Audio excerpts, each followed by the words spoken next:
ground you can make up. Sounds like the players are ready, so let's go down to the match for round 6 here at the Magic Online Championships.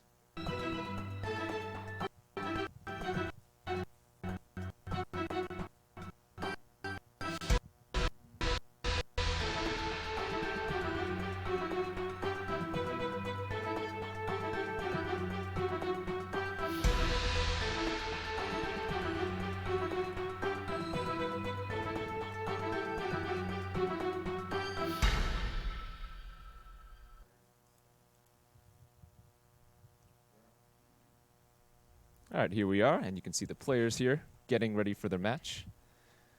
Peter Ye on the left, Niels Norlander on your right. Yeah, and last round we saw Niels play that 4-color rights deck and defeat Mike Sigris playing green-white. And, it's one of the matchups that's good for rights. They get to do their thing. They get to play all their creatures. They get to use displacers. They get to go off with Cryptolith rights. This is going to be a little different.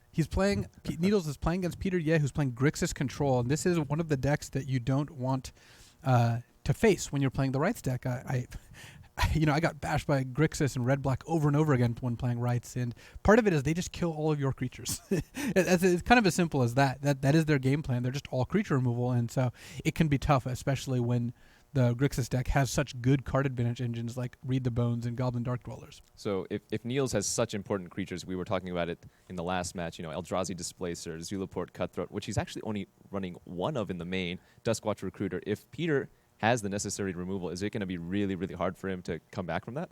Yeah, part of it is that Niels has so few creatures that really matter, and a lot of them are just there to fuel rights and company. But look at Reflector Mage, for example. Yeah, that's a great card. It's good in a lot of your matchups. Against Grixis, your options are to target nothing or to bounce a Goblin Dark Dwellers a lot of the time. Yes, bouncing Jace Vryn's Prodigy can do something, but overall, Reflector Mage is much weaker than it would be in most matchups. So combine all that with the fact that Peter has better sources of card advantage and tons of removal, it can be very difficult. Yeah, it's Peter that's going to lead things off here with a Transgress the Mind. Well, he has a few hits on Niels' side. Looks like a Brood Monitor and a Reflector Mage. Yeah, but Neil doesn't mind too much. He doesn't have a Collected Company in hand, and that's the card you really hate, getting nabbed. Reflector Mage, again, mediocre in this matchup. Brood Monitor actually kind of interesting, just as a way to put 4 bodies into play, but he's so far away from casting it that this is one of the least powerful Transgress the Minds you can have that still actually hit. Yeah, Peter's deck is, I feel, so reactive that Collected Company, being able to cast it on the end of Peter's turn, seems like a big boon if he's able to do that. Yeah, the card Collected Company is great against the Grixis strategy because, first of all, it's a 2-for-1, and the Grixis is a deck that wants to trade 1-for-1 a lot. And second of all, it's an instant, so it gets around cards like Radiant Flames or Languish. But in this particular case, Niels does not have access to a Collected Company right now. Elvish Visionary to play for Niels, who's drawn another Brood Monitor to replace the one that Transgress recently took. And I think Peter's probably pretty happy with the way things are going. A Read the Bones pretty safe here when he's still at 20 and facing only an Elvish Visionary. Yeah, it's interesting seeing Read the Bones over Painful Truths, and the main reason for that is actually the card in Peter's hand, which is Goblin Dark Dwellers. It's Goblin Dark Dwellers replaying Painful Truths, not a combo, because you didn't spend any colorless or colored mana. Goblin Dark Dwellers replaying Read the Bones, that is quite the combo. Yeah, actually another Converge card in Peter's hand that doesn't work with Goblin Dark Dwellers, that Radiant Flames. All right, Cryptolith Right into a second Elvish Visionary for Niels. This actually is developing kind of nicely. Cryptolith Right plus those 2 Visionaries gives Niels a lot of mana, and if he's going to force Peter to kill Elvish Visionaries, he's clearly up on cards there because the Visionaries each draw him a card. But Peter is still up enough cards off Read the Bones and the upcoming Dark Dwellers that it looks like he's actually just going to cast Radiant Flames. Well, I mean, Radiant Flames taking care of 2 creatures, even if they are just Elvish Visionary, seems like a fine thing to do here. He still has Goblin Dark Dwellers and a Chandra Firecaller in his hand. So Niels drew another Visionary. Visionary is a great card. Being able to cast the Visionary here could draw him into another 2-drop, and it also just taps for mana with Rights in play, so that can lead him up to Brood Monitor. He could also tap out essentially for a Displacer. He'd have 1 mana left, not enough to use Displacer, and that's not that exciting against a deck full of removal spells. I just have to imagine Chandra is just one of the best cards for Peter to draw in this matchup, assuming Niels doesn't have Zulaport Cutthroat on the battlefield. Yeah, Chandra's got a weakness of collected company, but other than that, you're right. Chandra just wipes the board. None of Neil's creatures can survive a Chandra for 3, and here we're going to see the parade of 2-for-1 start. Dark Dwellers into Chandra, into Dragonlord Silumgar, and it's going to be really tough for Niels to come back from that. Oof. So Goblin Dark Dwellers, of course, 4/4 Menace for 5, and it's currently going to be flashing back that Read the Bones. It does cost 3 or less. I think given how good Peter's hand is, I might have leaned towards casting Transgress the Mind there, just to make sure you don't get hit by something. Though because Niels tapped 3 for a Displacer instead of 4 mana for a company, you kind of assume he doesn't have collected company in hand. But you do know that Transgress would have at least hit Reflector Mage, and in this case it would have also hit Brood Monitor, which, because Evolving Wilds comes into play tapped, can't actually be played this turn. Mm-hmm. It looks like Elvish Visionary is going to join the fray, the third one this time. But I think as long as Peter just taps 6 mana next turn and plays a spell, he's going to be in good shape. It almost doesn't matter which one it is. Funny enough, Peter has access to that important colorless mana should Dragonlord Silumgar try to steal the Eldrazi Displacer. I mean, Displacer and Dark Dwellers, that's a combo, right? That's a very big combo. Even if it's, Radiant Flames. We'll see what Niels can do to kind of stymie the good start from Peter.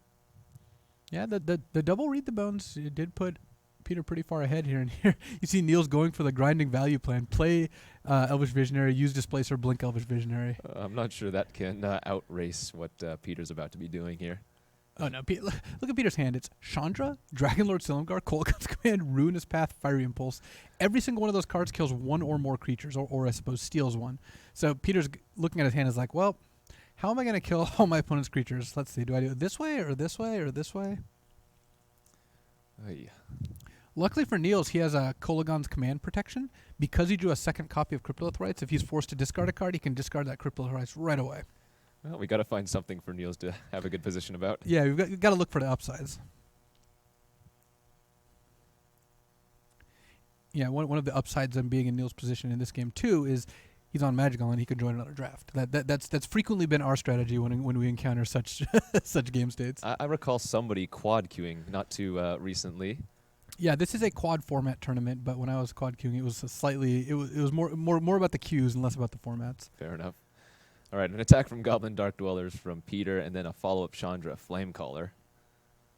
And yeah, that's gotta hurt.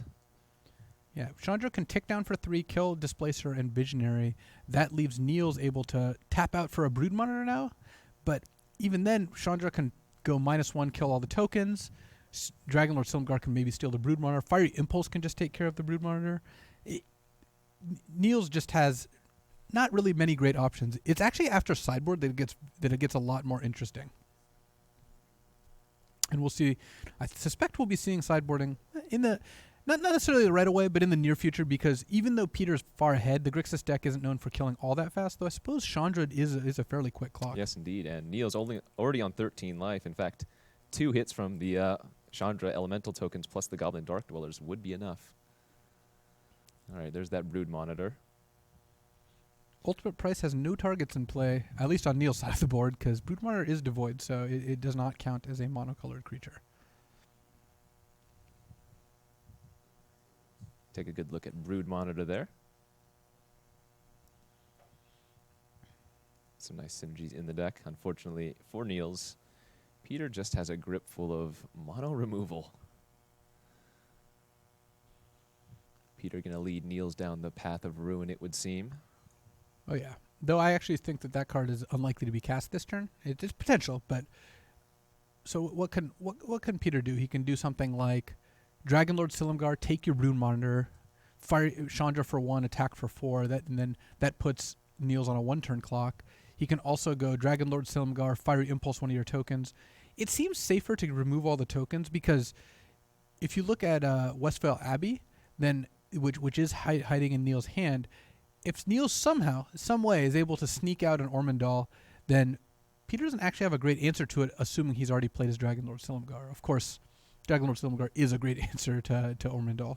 Yeah, that's a great point. If the Scions do survive the turn, they are potentially producing 6 mana on their own just from the right. And, well, I guess they wouldn't sack themselves if you wanted to get the Westvale Abbey online. But Yeah, Niels is a little bit away from Westvale Abbey, but we're trying to look at his potential outs, and it's funny. Peter is going pretty deep in the tank here to try to figure out what to do this turn. But this is one of those good situations. Sometimes you take a long time to think because there's so many. It's like, do I take option A that's 85% to win me the game? Option B probably 82% to win me the game. You're trying to figure out all those percentages. It's not like, all right, what are my outs?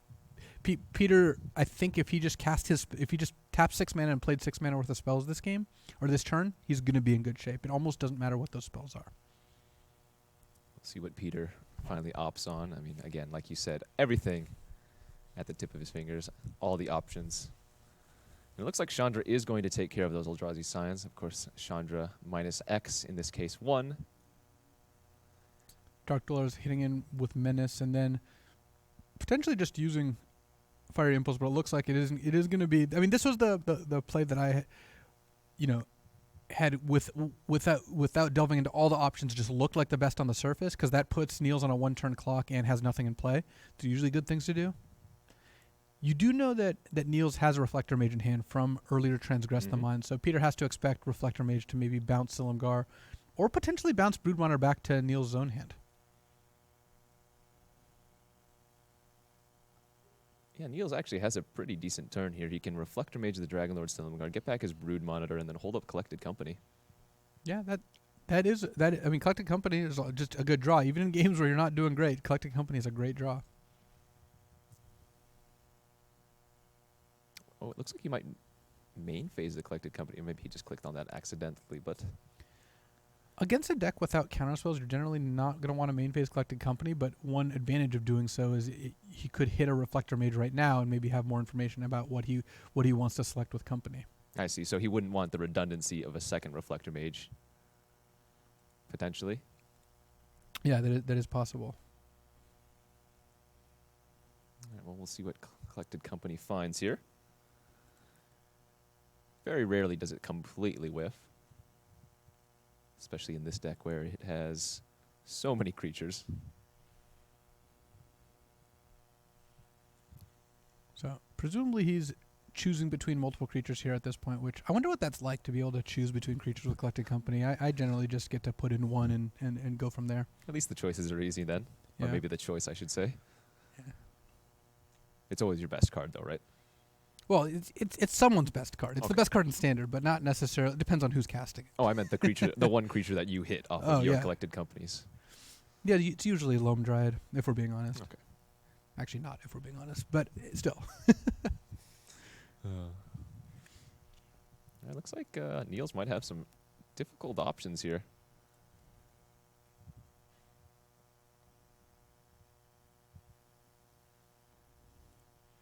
So, Reflector Mage is the most relevant in general. Other options would be Eldrazi Displacer. And actually, if you look at Niels, he does not look like he has easy options.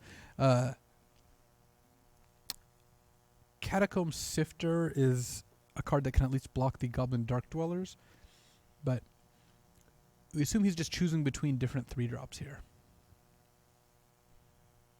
Certainly a not like this moment for Niels. Although he does not know that Peter has access to, well, 4 removal spells in hand. Yeah, that's a lot of removal. That's what Grixis is. Grixis is just a pile of removal spells with some Dark Dwellers and Chandras. And Chandras are also removal spells, and also Dark Dwellers are removal spells. All right, looks like Eldrazi Displacer and Catacomb Sifter the hits here. A decent Collected Company, I might say. And we'll probably see the line that you suggested, Reflector Mage then bouncing the Dragonlord Silumgar. And that will tap Niels out. He won't be able to use Eldrazi Displacer, but if he doesn't bounce the Silumgar here, he's going to have to either chump the Brood Monitor or trade for it. Neither of those are particularly enticing. Looks like Fiery Impulse is being aimed at the Displacer, though. Yeah, this is in response to the Catacomb Sifter producing a token. So he's going to displace the Brood Monitor, just gets it back right away.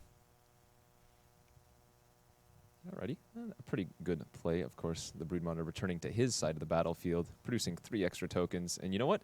It doesn't actually look too bad for Niels here. No, the 3 tokens certainly do help. And Niels does get to scry through his whole deck right here.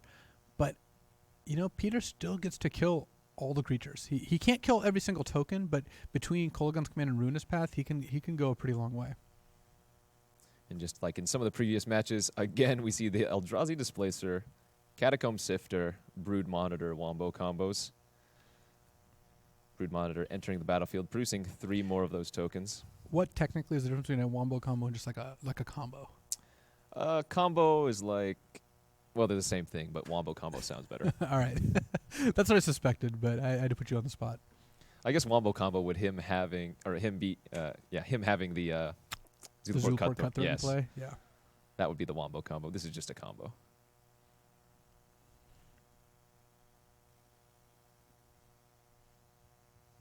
So Brood Monitor. So we're seeing here is the Catacomb Sifter, Brood Monitor, Eldrazi Displacer loop, with Niels looking for through his deck for maybe something just like Collected Company. I don't even think he doesn't even really want the Zulaport Cutthroat because he's unable to go off because his Displacer is heading to the graveyard as soon as all these scries are done.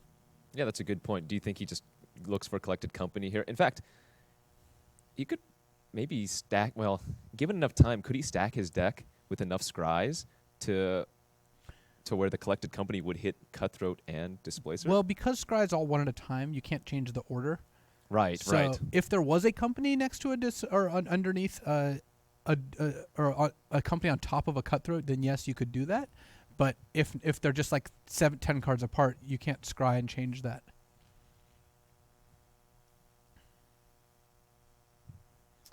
I'm not counting the exact number of triggers currently, but it is a multiple of 3. Actually, your job as the play-by-play commentator is to count the exact number of triggers. At this point, I'm going to assume he's activated it. Marshall would know how many triggers are on the stack. Marshall would have eaten a banana by now, too, and I don't have that luxury. All right, looks like we're actually getting through the triggers, or potentially he's just adding more to the stack. I'm going to assume we're at 24 or 36. They are multiples of 3. And Niels is trying to figure out like what is his best out here, and I do think it is Collected Company, but it's possible that he's going to do what you described, which is go through until he can find company plus potentially some other cards out. And now I see the pen and paper coming out here. All right, let's resolve some of these triggers.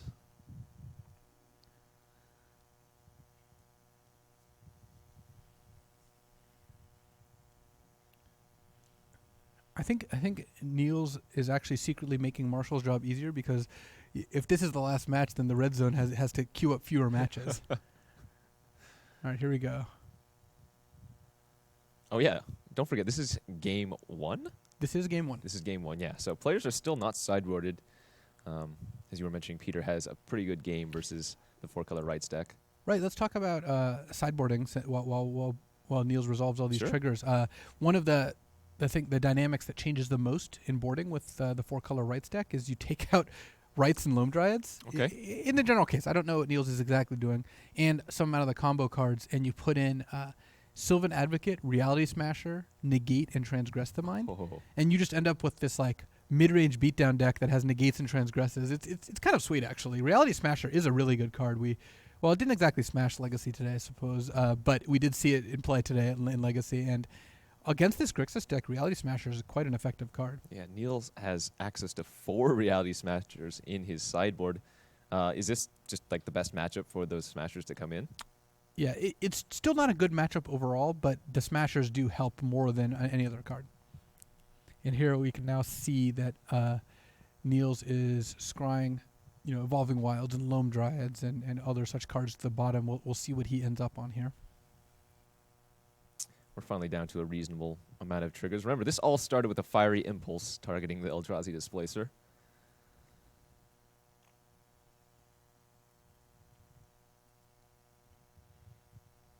Wouldn't it be a little bit funny if that Fiery Impulse actually was not Spellmasteried? That would be amusing, but in fact is. So it looks like the company got sent to the bottom. No, it looks like it's... Oh, no, 2 companies got sent to the bottom. So Niels perhaps is looking for Zulaport Cutthroat, or he's literally just trying to stack his deck, go through his whole deck and then try to figure out what he wants from the rest of it. Yeah, if he does find Zulaport Cutthroat, he has 2 of the 3 pieces he needs. There's Zulaport Cutthroat, but that's also going to the bottom.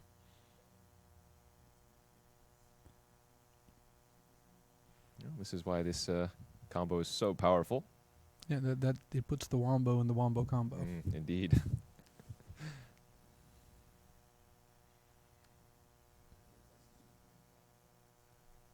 Yeah, and so Niels is scrying enough times that he can go through the entire order of his deck and figure out exactly what group of cards he wants on the top or bottom there. So now we're going back to our main match. You see Niels right now. And we were still watching the same match. We were just zooming in so we could see what cards he was actually scrying to the bottom here.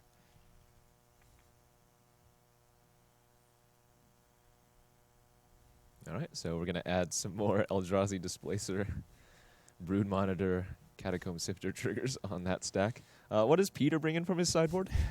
Peter brings in an Infinite Obliteration, presumably has 2 in his deck, because he has 1 in the main deck, actually.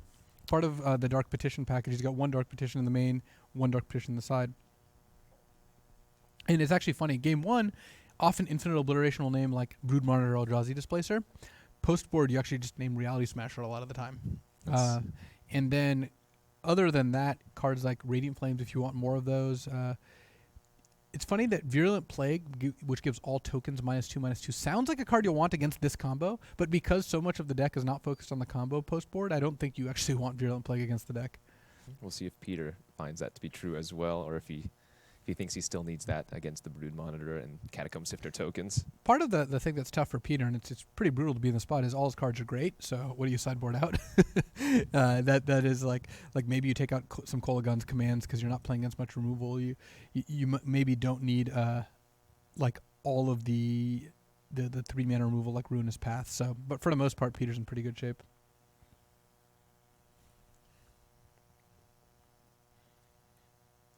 Well, this is probably the most triggers we've seen in the entirety of the weekend so far. This is the more triggers than we've seen in every other match combined, actually. Yeah. is my assumption. And again, I mean, this is a high stakes tournament. Mm-hmm. You know, Niels is giving himself the best shot to win the game.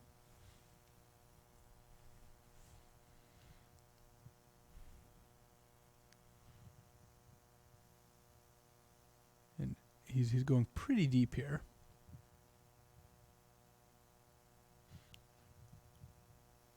I would say that this is the place that Niels wants to be in.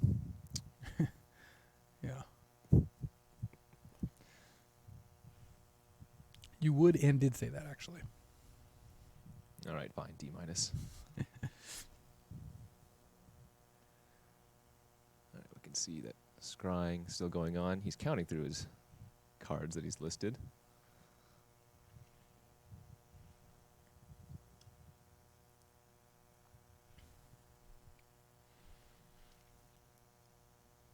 So this is the sort of thing where Peter, he's feeling pretty good about this position because he knows at the end of this, even if Niels' deck is stacked, Peter has a pretty good job of being able to stop it. He can like ultimate prize Zulaport Cutthroat. He's got Kolagun's command, can also kill Zulaport Cutthroat. So he's got to make sure he can stop Niels from stringing together a win out of nowhere, because it's really on Niels to win the game. Peter's going to win the game if the game comes to its natural conclusion here. How many queues would you be in if you were Peter right now? At least 2 more. But then again, I would probably not do well as a result. Yeah, like you mentioned, Peter's probably pretty happy about this. Niels does need to find a few more things before he can actually take over this game. And Peter has access to 2 instant speed removal spells. Although I guess, no, ultimate price can potentially take care of that Zulaport Cutthroat should one be found anyways. And earlier we were noting that Peter's in this position where he's got these like 5 different great plays. No matter what he does, he's going to be in really good shape. Right now, Niels is kind of in the opposite position where he's got this like very few outs, but he has to scramble to try to grab one of those very few outs and end up in a spot where he ends up pulling out a game. And we have it. Eldrazi Displacer is in the graveyard. So looks like we're going to progress here. The Displacer dies from Fiery Impulse. All of the scrying happened off Catacomb Sifter, and now it's Peter's turn, and he finally gets to make another game action. All right, Jace the draw for the turn, Vryn's Prodigy. We'll see what Peter opts for here. Now, do you just take care of the Brood Monitor right now if you're Peter? Well, what I'd be looking to do if I were Peter, and he really wouldn't have minded drawing a land there, because then he could cast Ruinous Path and Kolaghan's Command and Ultimate Price. What instead he's going to do is, by attacking first, if Niels takes it and goes down to 2, Peter actually kills him with Kolaghan's Command, and Niels, because Goblin Dark Dwellers has Menace, might not want to double block the Dark Dwellers and might think like, well, I probably can't beat a burn spell anyway. And there are very few burn spells in Grixis, so I wouldn't be surprised if Niels actually just takes it here. It is safer to double block, but it might actually just give Niels the best shot of winning if he just takes it and just hopes Peter doesn't have Kolaghan's Command. Yeah, so a million scries later, and Kolaghan's Command just hits the game. Humorous conclusion to this game. Only 2 Kolaghan's Commands in Peter's deck. So You see Niels like, come on, I scried for millions of years. So Peter pulls out game 1. That is funny how that ended up. yeah, at least the players are having a good laugh about it as well. And we had already mentioned some of their sideboard options. Niels might go for the Reality Smasher plan. We'll see if he does that. Well, there we go. We can see the cards a little bit better for you guys.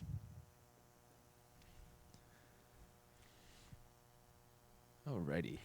Yeah, so the a typical sideboard plan with the 4-color rights deck is to bring in those 4 Smashers, 3 Advocates, 2 Negates, 2 Transgressors, or 11 cards, and take out something like Rights, Loam Dryads, and some combo of Zulaport Cutthroat and Brood Monitor here. But I'll be interested to see what Niels ends up doing, since it's also possible that you could take out. Well, taking out Displacer is not normal, though. Again, I would expect these players to have tested these matchups and know what they want to bring in and out. It looks like he's pulled off 2 Displacers, a Reflector Mage, actually all of the Rights, and the Brood Monitors. Yeah, Rights is especially not effective. Some people advocate keeping in Loam Dryads, and I think that's fine too. But I tend to just to... Basically, all the cards that needed other creatures to add mana, Rights and Loam Dryad, I just didn't like against a deck with Sweepers, because Peter has a bunch of Radiant Flames in his deck, especially after board. Mm-hmm. If you take a look over at Peter's side, I don't know. Did he move anything over? I couldn't quite tell. He's got a couple cards he's thinking about boarding, like another Fiery Impulse or potentially a Rending Volley. Yeah, Impulse seems great against Niels' deck. Most of the relevant creatures having 3 or less toughness. Actually, it looks like just a Rending Volley, because I think he's already got all of his Impulses in the main deck. But Peter, again, this is the situation where Peter's just tuning his removal spells. This is like when we saw Sam Black play earlier against Jonathan, where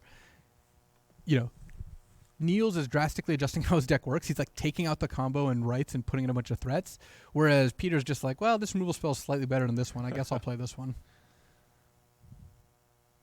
I think you were mentioning earlier, Peter's taking out like 5 out of 10s and putting in 7 out of 10s, whereas Niels is, drastically changing it, taking out his, I guess, in this matchup, 2 out of 10s and putting in solid 8s. Yep, exactly.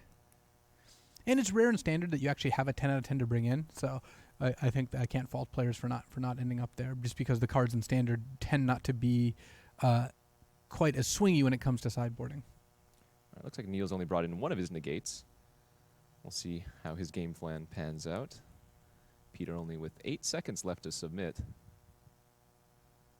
Gonna have to choose quickly. Looks like both players are ready. Again, overlook of the players. Had a good chuckle after that game 1. Yeah.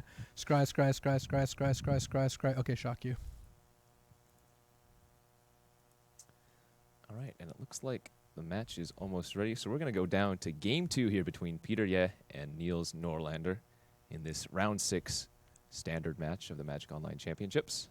And it looks like Peter's starting on 6 cards here, with a potential move to 5. Oh, indeed, mulliganing to 5. It's a fine 5-card hand, though. That's a good hand from Niels.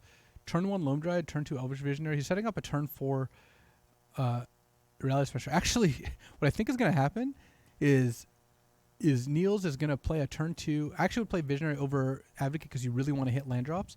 Then he can go turn 3 Reflector Major Jace, turn 4 Reality Smasher. That's brutal. A sick hand. He needs to draw an untapped land. That's all he needs.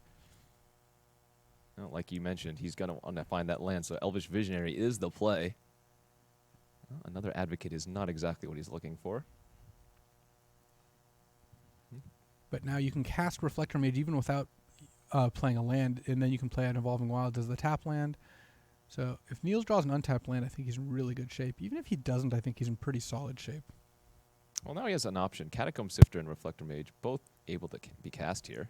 Yeah, and Catacomb Sifter does let you play Reality Smasher for sure next turn by sacrificing the Scion.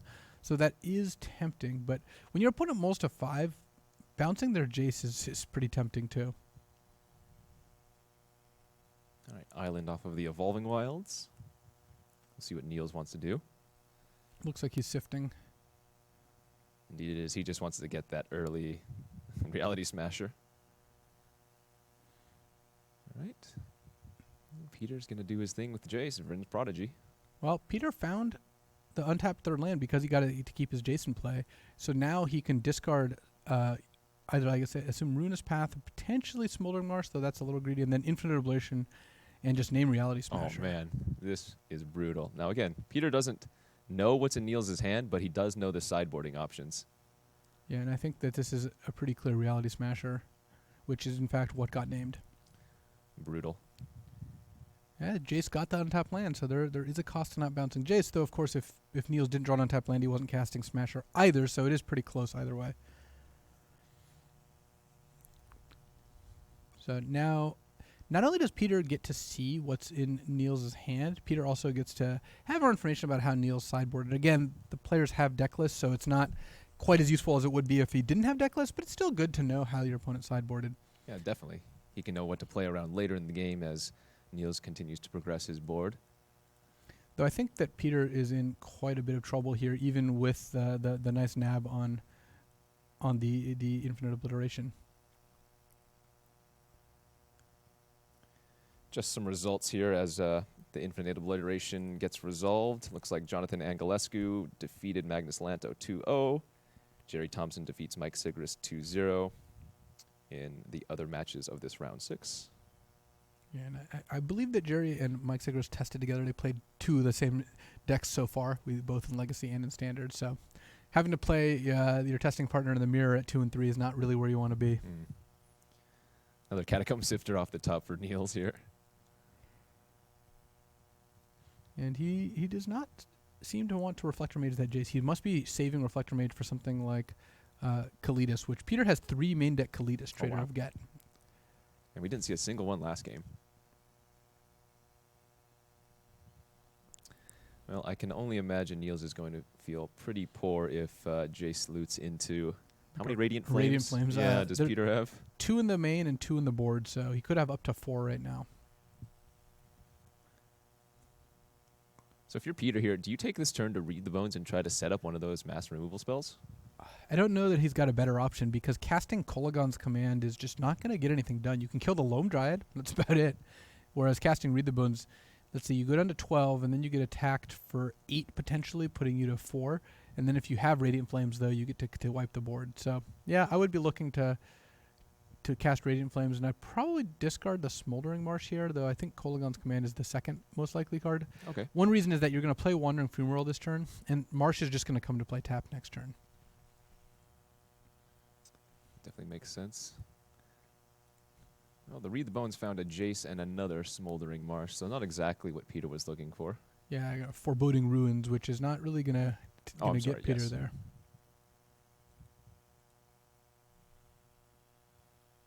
Okay, no collected company from Niels, though, so that's a slightly good thing for Peter if he can manage to find Radiant Flames in the top 2 cards, I suppose. Now, is this a turn that you might play Reflector Mage now? I would be tempted to, but if you're playing around Radiant Flames, just keeping all those creatures in hand is pretty safe. That's why Niels didn't play any of his creatures. It does give Peter another out to find it because you get to tap that Jace, which is the biggest upside. Keeping the Reflector Mage actually is working out quite nicely here because if Peter was able to play Kalidas, he would be able to block a creature, go to 7, and then actually not have lethal even with all those creatures in play. But Reflector Mage is going to put an end to that. Wow. All right, Evolving Wilds, the hit here off of the Jace activation. This is actually going to go ahead and transform the Jace. 4 other cards: Ruinous Path, Infinite Obliteration, Kolagon's Command, and a Read the Bones already in graveyard. All right, and now we see the Jace Telepath Unbound. Yeah, which likely going to +1, and then you play +1 to give one of the Catacomb Sifters -2/-0. Play a Kalidas and just hope. Well, you actually know that Niels has Reflector Mage in hand from your Infinite Obliteration, so you really don't think that is going to work either. All right, indeed. You know, one of the first Magic Online champions was Read the Bones Duke. Pretty sure that's what they named the card after. Yeah, and that's been his nickname for years on the Pro Tour. Everyone calls him that. Reed, of course, getting his start actually at the Magic Online Championships. Yep, he then played in the first World Championship, then called the Players Championship. It was actually the only one I've played in so far, and our results were unfortunately similar, which was not a ton of match wins. All right, and that known Reflector Mage probably entering the battlefield here for Niels, and that should be it for Game 2. Again, Peter on a mulligan to 5. Still had a pretty decent start for a mulligan to 5. Definitely had a chance had he found that Radiant Flames. Yeah, I mean, this was quite the motley crew of 1-1s, 1-2s, and 2-3s. All right, so Niels Norlander takes the second game between Peter Ye, and they are going to move on to a Game 3. Again, an overlook of the players. Now, is there any difference in sideboarding, you would say, between the play and the draw between these two decks? I can imagine Peter changing his configuration of removal on the play versus the draw. You need to be a little bit faster on the draw, whereas on the play you can lean more on 3s, for example. For Niels, I can't see that it changing drastically. You still just have this Reality Smasher plan, and you're still kind of in on playing Smashers, Transgresses, and Negates. Yeah, you can see the sideboard for Niels over there. He did take out that Zeloport Cutthroat as well. Josh Layton informing me that nobody calls Read the Bones, but I'm the one in the booth, and he's the one not. So I believe we get to shape the narrative. That's our job, right, is shaping narratives. Of course. I call him Read the Bones, Duke. Yeah, exactly. Yeah. So do I. Marshall's nodding in agreement, too. He actually did. I'm surprised. He placates me every now and then. It's actually a valuable skill for a co-commentator, just in case you were wondering. All right, looks like Peter knows what he's doing, has submitted his deck. I kind of liked when he submitted with 2 seconds left. That was a nice little bit of tension. Yeah. It's like, am I gonna? No. All right. Ooh, another Eldrazi Displacer going to the sideboard. It looks like the players are done sideboarding, and we are about to head over to Game 3 between Peter Ye and Niels Norlander here in Round 6 of the Magic Online Championships.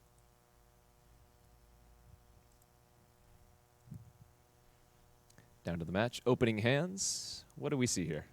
Well, pretty much a perfect hand for Peter. Yeah, he just needs Read the Bones in order to really lock things up, because he's got Fire Impulse for a cheap removal, Radiant Flames as a sweeper, and then Goblin Dark Dwellers and Dark Petition as his 5 mana finisher type cards.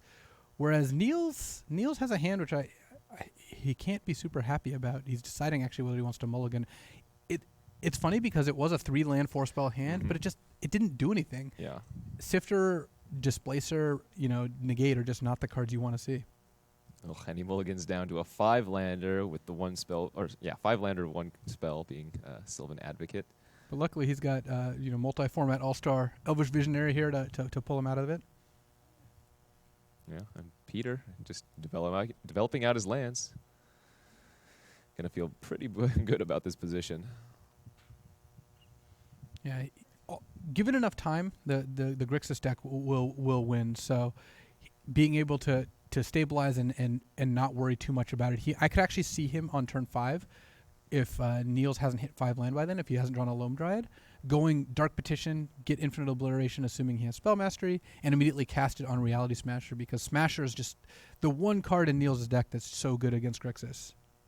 Second Elvish Visionary the draw for Niels. And he draws a Reality Smasher off of that trigger. All right, we'll see what Peter wants to come up with. Oh, that Smasher is... Ooh. All right, there's the Loam Dryad. This actually could get interesting, though I think that Peter's got a pretty big incentive to just cast Radiant Flames next turn, so Niels may not want to go Advocate plus Loam Dryad. Yeah, would you just cast out maybe the Loam Dryad here if you were Niels? I could see just playing the Visionary and then playing the Loam Dryad. It's a 1-for-1 if you get Radiant Flames. It's not the end of the world. But I would definitely cast the Loam Dryad here. Like you have to threaten casting Reality Smasher next turn. Second Loam Dryad off of that Elvish Visionary trigger. And we'll see if... So I actually think if Peter can draw an untapped land, or even a tapped land, though I guess that's an untapped land, he gets to go Radiant Flames, leave a red source up. Next turn, Fiery Impulse, end of turn, untap, Infinite Obliteration with Spell Mastery, name Reality Smasher. He's got all the tools he needs to finish off this game. And he can cast Radiant Flames for 2 here. He doesn't need to cast it for 3, since there are 1/1s and 1/2s. That's a great point. All right, well, Radiant Flames for 2 is indeed the spell that is cast for Peter. You can read that there on screen. Converge, Radiant Flames deals X damage to each creature, where X is the number of colors of mana spent to cast. Red and a black for Peter there. And Niels with the planes on the on the draw is not gotta feel not too good about this position. No, so even though you wish that Fire Impulse would kill the Sylvan Advocate, it looks like Peter's not going for that. He's gonna instead just go for the easy 2-for-1 off Radiant Flames. The downside to this is that Niels is gonna resolve a Reality Smasher here. Although a Jace Vryn's Prodigy, a follow-up to that Radiant Flames, is not too bad. He can transform it immediately. And one advantage to all that is that, yeah, Peter does go to 13 here, and then next turn he can flip Jace, plus Jace on Reality Smasher, because it's not protected from abilities, becomes a 3/5, and then you can go Dark Dwellers and have a 4/4 blocker. Of course, you're not super thrilled about the fact that Dark Dwellers isn't getting a spell back, so... What kind of cards might we see Dark Petition get here now that Niels has a Reality Smasher on the battlefield? Well, there's no one card that kills the Reality Smasher here, because he's able to... doesn't have something like what Sam had, which was like a To the Slaughter or some targeted sacrifice effect. He could get Ruinous Path and just discard a card. That's not unreasonable, actually. Just discard like a Fiery Impulse or a Mountain right now, and then just go Dark Petition, Ruinous Path, the Reality Smasher, discarding the second of Fiery Impulse or Mountain. Though because you drew Read the Bones, actually that leads to a really interesting spot. You can discard Read the Bones, Jace is now flipped, plus Jace on Reality Smasher, making it a 3/5, replay Goblin Dark Dweller, play Goblin Dark Dweller, replay Read the Bones, and then you end up with a 4/4 blocking a 3/5, and you got to resolve Read the Bones. And of course, Reality Smasher only makes the opponent discard if it's a spell. So Jace, of course, not causing Peter to discard should it target the Reality Smasher. Although it looks like we might just be seeing... Oh, no, indeed. The Goblin Dark Dwellers are entering the battlefield, and they are targeting Read the Duke Bones. Read the Bones Duke. Either way. And then you can play a Mountain. You can even have Fiery Impulse up if that Reality Smasher does attack. All right. And indeed, Jace did uptick on the Reality Smasher, making it a 3/5. Not so scary as a 5/5 Trampler. And Niels' follow-up is just, unfortunately not, another Reality Smasher attack with both or a Sylvan Advocate. It's just play a Catacomb Sifter. So might Peter want to flash back the Radiant Flames? And remember, yeah, like you mentioned, Jace works as a combo with Radiant Flames. Dark Dweller just isn't, because Jace, you actually pay the mana for the spell. It would kill the Sifter and the token, but I like just doing what Peter's doing now, just Fire Impulse the Sifter, and then potentially, leave the token in play, and then you can just keep plussing Jace on the Smasher to keep it off your back. Dark Petition can now start to finish off the game here. Like, you can get a Dragon Lord Silumgar, you can get a Dark Dwellers isn't really going to do it. Ob Nixilis. Ob Nixilis out of the sideboard, and again, ability, so it can kill the Jace without needing to discard a card. Or kill the Reality Smasher in this Or instance. rather, the Reality Smasher, yes. And that's in fact what it does. Jace upticking on the Eldrazi Scion, and Peter's got to feel pretty good. He even has that Wandering Fumarole should you want to start attacking with that. He's even leaving the Dark Dwellers back to just in case like another Reality Smasher or something along those lines shows up. I think Niels also had Collected Company mana open too, so... Yeah, another reason not to attack. Now he actually has a Collected Company, which he did not before. All right, well, Peter has access to so many tools right now. Jace can flash back Dark Petition, Fiery Impulse, Radiant Flames, although the last two not being as relevant. Ob Nixilis Reignited, of course, can draw some cards. Fumarole could be activated. He has access to Jace and Grasp the Darkness in his hand. All right, Obnixilis is going to find a Fiery Impulse. That does drop Peter down to 10, though. I wouldn't say this game is 100% over, but it's like, 95, 15%, something like this. Well, it makes sense to have the percentages for each player, but they need to add up to 100 because the 100 total is encapsulates all the potential outcomes. I don't understand. So Jace is giving a Dark Petition flashback. When your opponent's flashing back Dark Petition, has a Dark Dwellers and an Obnixilis in play, it's pretty brutal. Well, this is exactly what you were mentioning in the very first game of the match, The Grixis deck just taking control of the game by using solid 1-for-1 removal, and then all of this card draw is just getting him over the top. So at this point, what do you find with Dark Petition? If this is the sort of thing where if Peter had like negate in his board, he has it in his board. I doubt he brought it in. But if he had a negate, to stop Collected Company, that would be like one of the few ways you think you could lose. Otherwise, just another instant speed removal spell. Even something like Kalidas. Peter's got his whole library to choose from here, and it's going to be pretty difficult for him to lose, but he does have to respect, like an end-of-turn Collected Company into Reflector Mage plus Eldrazi Displacer, for example, could be a little bit dangerous. Right, well, he's taking a look at his deck list. Looks like he might actually choose Chandra. And Chandra's not going to have as much of an impact this instant as if there was a bunch of creatures in play, but she still gets to make some elemental tokens and start pressuring Niels. I mean, there's 3 Planeswalkers in play right now. I have not seen this many Planeswalkers on the battlefield since cube drafting. All right, Chandra Flamecaller. The play. Looks like Niels might respond with... Now, why would you respond with Collected Company here? Doesn't that give... If you draw... if you hit Elvish Visionary and draw Negate. Okay. It's thin, but if Niels thinks he's unlikely to win, then this is his best shot here. No, that's a great point. Yeah, since he's so far behind, he would need to hit... And he hit Loam Dried Eldrazi Displacer, but that's not going to do it there. And looks like Peter, is going to take the match 2-1 over Niels Norlander in this 6th round. And that was, in fact, our last match. Awesome. Back to the booth here at the Magic Online Championships. I'm Kenji Egashira here with Luis Scott Vargas. We actually have a red zone match over with Marshall Sutcliffe that he's going to replace. Let's go over to that right now. Hey guys, welcome to the red zone. I've got quite a little match, or I shouldn't even say match. I've just picked the 3rd game for you here. So I'm just going to get right into it. And you can see we've got Sam Black on the top side of your screen, Alexander Ivanov on the bottom. And I'm just going to start clipping through this here. And so you see Magmatic Insight there for Alexander.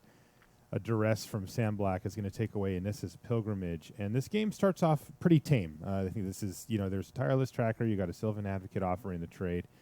That gets no cert. And this is Pilgrimage on the other side for Sam Black, who's playing a much different type of ramp deck than what Alexander's playing here. But things get really big here in just a little while. So a Tireless Tracker for Sam Black is going to immediately crack the clue. Tireless Tracker attacks for Ivanov, and you can see why. He's going to play Chandra and wipe the board here, leaving himself with a Chandra, a Clue, and a Hedron Archive versus a bunch of lands. A Pick the Brain, though, takes away a World Breaker here. Okay, so World Breaker down. That's, of course, one of the best threats. And I went a little bit quickly there, but as you can see, Gaia's Revenge came along and took out Chandra. But there's a Tireless Tracker on the board still for Ivanov. And he's got a Chandra, which he activates, attacks with all 3. That puts Sam Black down to 1 here. But Sam still has a Gaia's Revenge. So he's going to attack. Kill Chandra. This gets pretty crazy here. Sam Black at 1 life has Nissa's Renewal now. That's going to put him up to 8 and get him a bunch of extra lands. But Pyromancer's Goggles and a Drownyard Temple is going to help develop the board here for Alexander. Another Tireless Tracker for Sam Black. Crack a Clue. Do it again. Attack for 8. So now Alexander's down to 10. Sam's hanging on at 4, facing a potentially lethal tracker here. Finally, a Traverse at Ulvenwald here is going to lead to a World Breaker. by the way. 2 World Breakers exiled. This is World Breaker number 3 now. And he's going to use it to take out the Hissing Quagmire.